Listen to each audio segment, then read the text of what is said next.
हम चाहते हैं माननीय प्रधानमंत्री जी जब सदन में मौजूद हो तब इस विषय पर चर्चा हो। ये कोई आम बिल नहीं है, जैसा मैंने कहा, ये देश के बहुत ही महत्वपूर्ण एक आतंकी हमले से संबंधित चर्चा है। देखिए, बहुत ही अभद्र टिप्पणी है और किसी भी महिला के बारे में अगर इस तरीके की बात हो तो देश में एक बहुत बुरा संदेश जाता है। हमारी नेता हैं वो, ऐसी अभद्र टिप्पणी हमें बिल्कुल नाकाबिले बर्दाश्त है और ऐसे लोगों का सामाजिक रूप से बहिष्कार होना चाहिए। ये सिर्फ सस्ती लोकप्रियता बटोरने के तरीके हैं इनके। इस वक्त हमारे साथ इकरा हसन जी मौजूद है, कैराना से समाजवादी पार्टी की सांसद।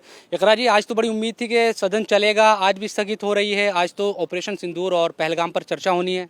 जी, हमें भी ये उम्मीद थी कि आज सदन चलेगा और हमारे माननीय प्रधानमंत्री जी मौजूद रहेंगे, हमारे होम मिनिस्टर मौजूद रहेंगे, डिफेंस मिनिस्टर मौजूद रहेंगे, क्योंकि इन लोगों की अनुपस्थिति में इतने महत्वपूर्ण विषय पे चर्चा होना सही नहीं है। ये कोई आम बिल नहीं है, ये हमारे देश की सिक्योरिटी से, एक ऐसे टेररिस्ट अटैक से संबंधित है जिससे सभी लोग बहुत आहत हुए।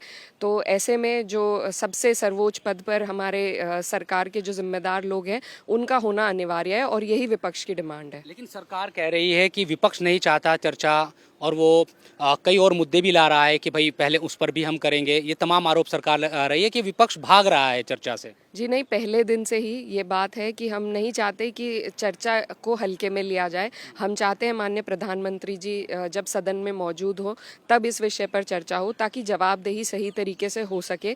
क्योंकि ये कोई आम बिल नहीं है, जैसा मैंने कहा, ये देश के बहुत ही महत्वपूर्ण एक आतंकी हमले से संबंधित चर्चा है। तो ऐसे में जिम्मेदार लोगों का होना अनिवार्य है और यही मांग विपक्ष पहले दिन से रख रहा है। अच्छा, एक अहम मुद्दा है इकरा जी की डिम्पल यादव को लेकर एक विवादित टिप्पणी की गई है मौलाना साजिद रशीदी की तरफ से, और हम वहीं उसी मस्जिद के आसपास खड़े भी हैं।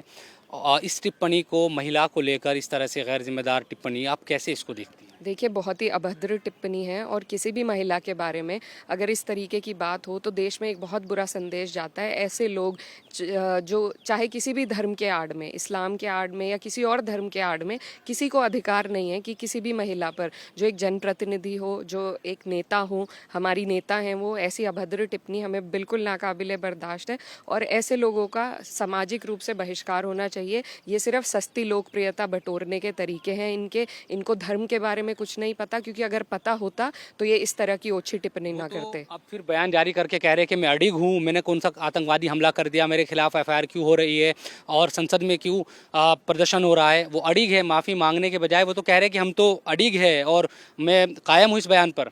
देखिए, ये उनकी ओछी मानसिकता का सबूत है और मैं ये भी कहना चाहूँगी कि सरकार आज जिस दिशा में हमारे समाज को लेकर आई है, पहुँची है, कि कोई भी महिला के खिलाफ जब भी कोई बात होती है, कभी किसी भी जिम्मेदार मंत्री का, हमारे प्रधानमंत्री जी का, किसी का कोई जवाब नहीं आता है।